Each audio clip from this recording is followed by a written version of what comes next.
خبر سے آگاہ کرتے ہیں۔ ملیر ہائی کورٹ ایڈوکیٹ عطا محمد خان کے مطابق کراچی کا سب سے بڑا دہشت گرد پکڑا گیا۔ عمر کے لحاظ سے دفعات کون کون سی لگی ہے سنیے گا، اور کمال کی بات یہ ہے کہ یہ مقدمہ 22A کے تحت درج ہوا ہے، یعنی پہلے عدالت نے کیس سنا، ملزم دیکھا اور پھر مقدمہ درج کرنے کا حکم دیا۔ جی ایڈوکیٹ صاحب، کیا حقیقت ہے؟ کیس کے ناظرین کو بتائیے۔ میں عطا محمد خان ایڈوکیٹ اس وقت ملیر کورٹ میں موجود ہوں۔ ایک FIR ہے 492/2025 اور یہ 22A کی پٹیشن پہ گڈی ہے یہاں پر ملیر کورٹ سے اور سوراب کوٹ تھانے میں۔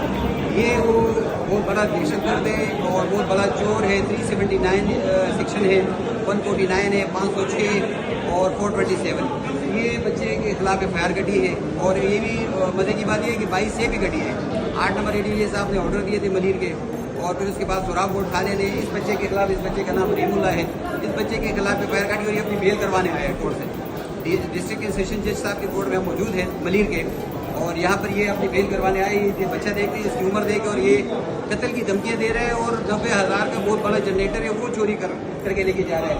یہ اس کے خلاف یہ ایلیگیشن ہے اور یہ FIR ہے۔